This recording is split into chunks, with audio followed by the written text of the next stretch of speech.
तो 12th numeric एक है और क्यों है देखिए समझिए।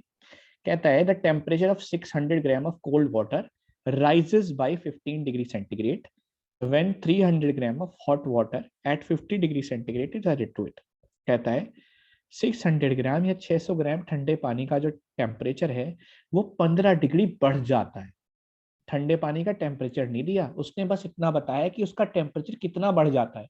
तो बढ़ने का मतलब राइजेस बाय का मतलब अभी कहा था पहले स्टार्टिंग में, प्रोपोजिशंस पे ध्यान दीजिए। राइजेस बाय का मतलब क्या है यहाँ पर, जरा बताएं मुझे। Delta T. सर बात डेल्टा। समझ आ रही है कि नहीं जी। राइजेस बाय 15 डिग्री का मतलब है ये ठंडे पानी का डेल्टा टी है, यानी चेंज इन टेम्परेचर है। नोट डाउन कर लीजिए, अंडरलाइन कर लीजिए, फिर कहेंगे बताया नहीं था। राइजेस बाय 15 डिग्री है ये डेल्टा टी, कोल्ड वाटर का चेंज इन टेम्परेचर है, डेल्टा टी है। जब इसमें 300 ग्राम गर्म पानी मिलाया जाता है 50 डिग्री सेंटीग्रेड पर, हमसे पूछ रहा है इनिशियली टेम्परेचर बताइए ठंडे पानी का क्या था। अब तक जितने न्यूमेरिकल करे उसमें स्टार्टिंग इनिशियल स्टेजेस का टेम्परेचर दिया हुआ था, जैसे 80 और 10 और फाइनल टेम्परेचर पूछ रहा था, या 50 और 18 और फाइनल टेम्परेचर पूछ रहा था। इस बार फाइनल टेम्परेचर छोड़िए, इस बार तो राइज इन टेम्परेचर दिया और कहा शुरुआत का टेम्परेचर बता दो भाई कितना है। तो क्वेश्चन आपकी समझ में आया क्या दिया हुआ है, आगे बढ़े। Yes sir. Yes sir. Yes sir. तो जैसा कि मैं हमेशा करता ही हूँ, मैंने बताया है, जो हॉटर लिक्विड होता है या हॉटर सब्सटेंस में उसे लेफ्ट हैंड साइड लिखूंगा अपने, बस ऐसे ही अच्छा सा लगता है मुझे। तो यहाँ हॉट वाटर इधर आ जाएगा और हॉट वाटर का इनिशियल मास जो है वो 300 ग्राम है, और जो कोल्ड वाटर है उसका मास जो है 600 ग्राम है। ठीक है जी। अच्छा, हॉट वाटर जो फिलहाल 50 डिग्री सेंटीग्रेड पर दिया हुआ है क्वेश्चन में। अच्छा, कोल्ड वाटर का टेम्परेचर दिया नहीं हुआ, तो माना वो जो फिलहाल अभी जो टेम्परेचर पे था इनिशियली वो T2 टेम्परेचर पे था। किसी को कोई प्रॉब्लम तो नहीं कि उसका टेम्परेचर हमने कितना मान लिया इनिशियल स्टेज पे, T2। ठीक। लेकिन उसका जो डेल्टा टी दिया हुआ है वो हमें पता है 15 डिग्री सेंटीग्रेड। ध्यान रखिएगा डेल्टा टी दिया हुआ है 15 डिग्री सेंटीग्रेड। अच्छा, C1 लिखने की वैसे कोई जरूरत नहीं है, आपको पता ही है C1 जो वाटर का होगा वो होगा 4.2 जूल पर ग्राम पर केल्विन, और इधर भी कोल्ड वाटर का भी यही होगा 4.2 जूल पर ग्राम पर केल्विन। यहाँ समझने की पॉइंट क्या है, ध्यान से देखिएगा कि माना लेट कर लिया जो फाइनल टेम्परेचर हुआ दोनों का मिक्स करने के बाद वो स्मॉल टी हो गया। ठीक है, आइए चेक करते हैं किस तरह से सॉल्व करेंगे। According to principle of mixtures, according to principle of mixtures, m1 into c1 into t1 minus t is equal to m2 into c2 into t minus t2।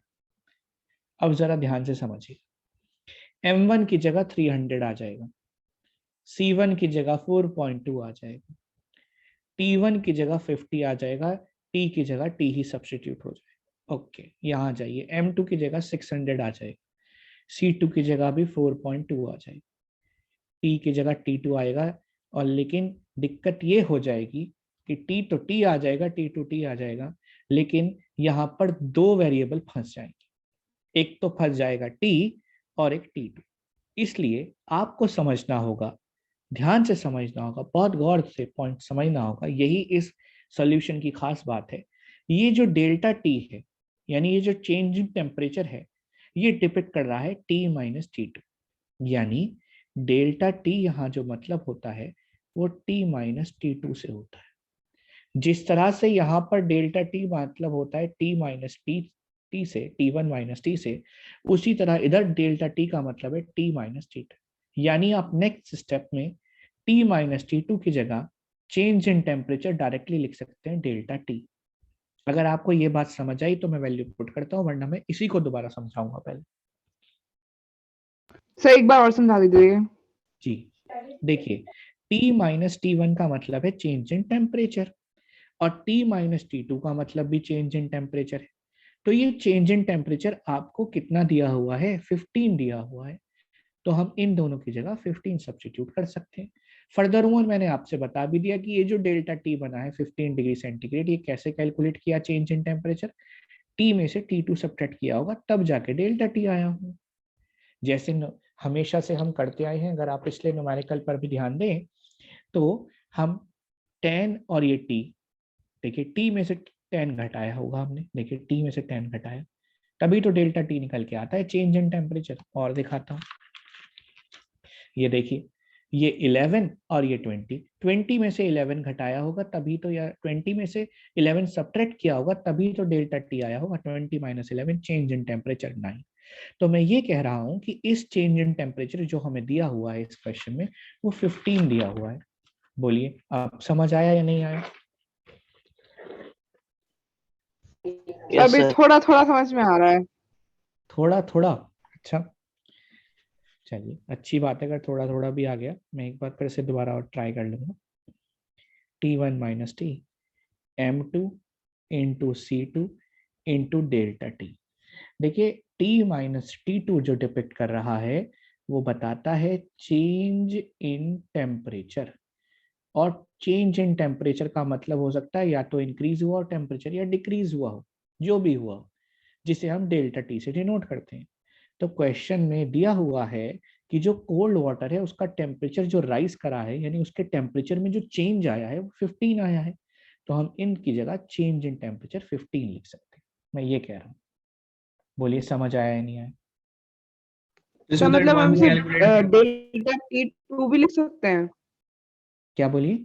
Delta T2 हाँ लिखना चाहें तो स्पेसिफिकली वहां sir delta, मतलब अगर हम यहाँ पे, कोई दिक्कत नहीं है, ये तो मैंने समझाया ओके है सर, इसके मतलब लिए। सर अगर जैसे क्वेश्चन में आया कि किसी और, हम्म, मतलब जैसे अगर हॉट वाटर के उसमें आ गया तो फिर हम दोनों के आगे में अगर आ गया तो फिर हमें वैसे ही तो करना पड़ेगा जैसे आपने अभी ये इसमें कर रहे हो। जी जी जी, वैसे तो दोनों का नहीं आएगा क्योंकि दोनों ओके की सर। वैल्यू पता चल जाएगी, तो फिर कैलकुलेट क्या होगा, एक ही का राइज इन टेम्परेचर या फॉल इन टेम्परेचर दे रखा होगा, यानी एक ही का चेंज इन टेम्परेचर दिया होगा। आप डेल्टा टी पर ज्यादा फोकस ना करते हुए इस पर फोकस करें कि ये T माइनस T2 जो डिपिक्ट करता है या बताता है, वो बताता है चेंज इन टेम्परेचर, चाहे वो राइज हुआ हो या फॉल हुआ हो। क्योंकि ठंडे पानी में हमने गर्म पानी मिलाया है तो जाहिर सी बात है ठंडे पानी का टेम्परेचर बढ़ा होगा, जो कि क्वेश्चन में या न्यूमेरिकल में दे रखा है। कहता है कि जो टेम्परेचर है गर्म पानी का, हॉट वाटर का, वो बढ़ गया 15 डिग्री सेंटीग्रेड, यानी उसमें राइज हुआ। तो इसलिए हम सीधे सीधे यहाँ पर डेल्टा टी की जगह 15 लिख सकते हैं, या T माइनस T2 की जगह डायरेक्टली हम 15 लिख सकते हैं, क्योंकि ये दिखा रहे हैं चेंज इन टेम्परेचर को। जो चेंज इन टेम्परेचर हुआ है हॉट वाटर में, वो हुआ है 15 डिग्री सेंटीग्रेड।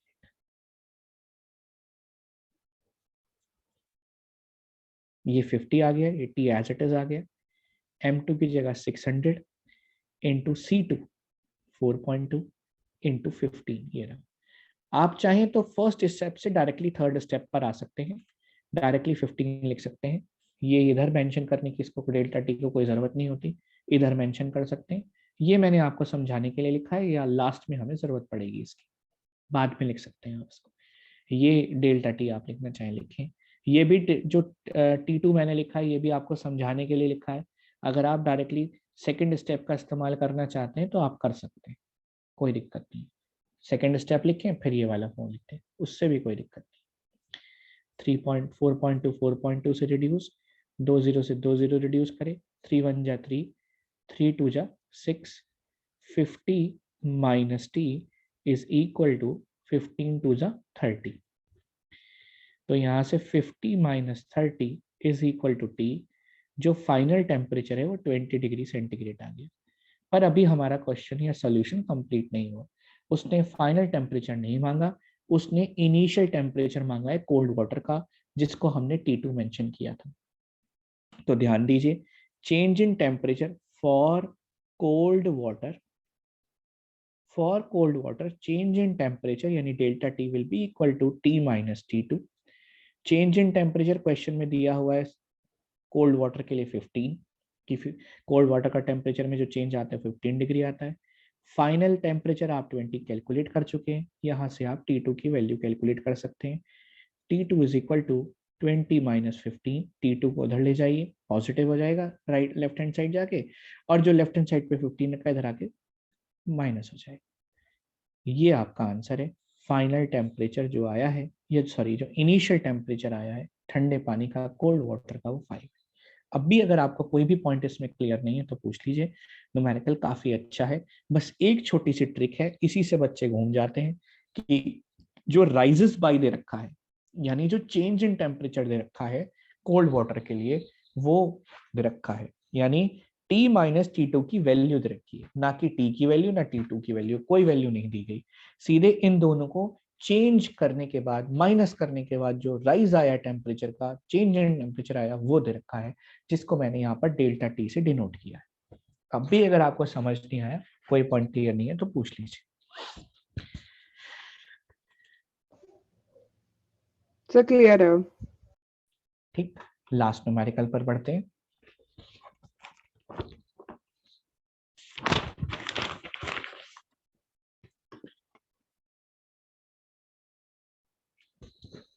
लास्ट न्यूमेरिकल है हमारा 1 kg of water is contained in a 1.25 kilowatt kettle। 1 kg पानी है हमारा 1.25 किलोवाट केटल में, ठीक है जी। और कैलकुलेट क्या करना है, time taken for the temperature of water to rise from 25 degree to its boiling point 100 degree, कि कितना टाइम लगेगा वाटर का टेम्परेचर 25 से इसके बॉइलिंग पॉइंट 100 डिग्री तक पहुंचाने में, जबकि स्पेसिफिक हीट कैपेसिटी वाटर की 4.2 जूल पर ग्राम पर केल्विन है। इस जैसे न्यूमेरिकल हम बहुत कर चुके हैं, अभी तक काफी कर चुके हैं। बस ये ध्यान रखिएगा कि जो स्पेसिफिक हीट कैपेसिटी वाटर की है वो CGS यूनिट में दी है, हम SI यूनिट में यूज करेंगे। तो मास हमें दिया हुआ है वाटर का 1 kg, पावर जो है इलेक्ट्रिक कैटल की वो 1.25 किलोवाट है। तो पहले एक काम करते हैं, किलोवाट को वाट में चेंज कर लेते हैं, किससे मल्टीप्लाई करेंगे, 1000 से। 1000 से मल्टीप्लाई करके वाट में आएगा, बताइए कितना आएगा, 125 वाट। बोलो 1250 वाट। यस सर जी बोलिए। सर अगर हम इसमें स्पेसिफिक हीट को पर ग्राम पर केल्विन से अगर हम पर केजी पर केल्विन कर दें डायरेक्टली, तो फिर मतलब उसमें कुछ दिखाना पड़ेगा या डायरेक्टली भी दिखा सकते हैं हम वो? ये देखिए मैंने डायरेक्ट लिख दिया, कोई दिक्कत नहीं। Okay sir. टाइम हमें कैलकुलेट करना है। अब कैटल से, इलेक्ट्रिक कैटल से पावर सप्लाई हो रही है, और पावर सप्लाई किस में काम आ रही है, हीट सप्लाई की, ठीक है। वर्क डन अपॉन टाइम, वो वर्क किस फॉर्म में हो रहा है, हीट सप्लाइड की फॉर्म में हो रहा है। तो P is equal to Q upon time, यानी M into C into delta T upon time. Time calculate करना है तो टाइम को ऊपर ले आते हैं, M into small C into delta T upon power नीचे आ जाएगी। चलिए वैल्यू रखते हैं, आंसर निकालते हैं। मास की जगह 1 kg, specific heat capacity 4200 joule पर किलोग्राम पर केल्विन। अब चेंज इन टेम्परेचर नहीं लिखा मैंने, वो और लिख लेते हैं, डेल्टा टी 25 से 100 पहुंचा है, 100 माइनस 25 कितना हो गया, 75 या 75 केल्विन।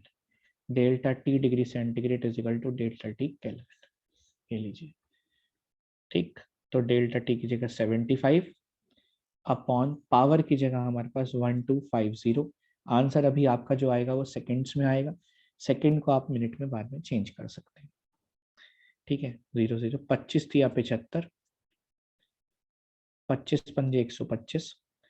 अब अभी यहाँ से बचा आपके पास 3 420 इंटू 3 अपॉन 5, इसे कट कर लीजिए, 5 8 40 है ना, और 5 4 20, मल्टीप्लाई करिए जरा 252 और बताइए।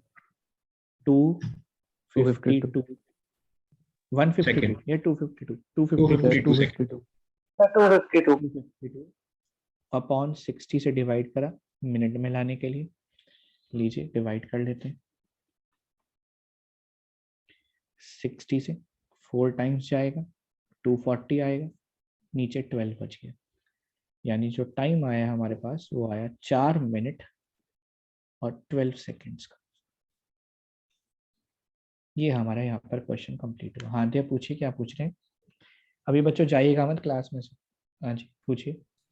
कि हमने किलोवाट को वॉट में क्यों चेंज करा, जबकि वॉट किलोवाट, तो हाँ मैं मतलब जूल बताता पर सेकंड होता है, तो फिर और हमें तो सब कुछ केजी में दे ही रखा है, तो हमने मतलब अगर हमने स्पेसिफिक हीट अगर हमने केजी में चेंज कर लिया तो फिर हमें मतलब पावर भी वॉट में क्यों चेंज करनी पड़ी? हूँ। वो इसलिए क्योंकि पावर की जो यूनिट होती है वो जूल पर सेकंड होती है। यहाँ किलोवाट जूल पर सेकंड नहीं होगा, पहले आप उसे वॉट में लाइए जूल पर सेकंड, तभी तो जूल से जूल मैच होगा और रिड्यूस होगा। और हर ओके बार सर। आपको ये तो लिखना ही पड़ता है डेल्टा टी डिग्री। हाँ बेटा आपको हर बार लिखना है delta T degree centigrade equal delta T kelvin. ठीक है। अब क्योंकि बच्चे बहुत सारे हैं, क्योंकि कुछ मुझे इंपॉर्टेंट क्वेश्चन बताने थे, तो बच्चे बहुत सारे हैं तो मैं क्या बताऊं।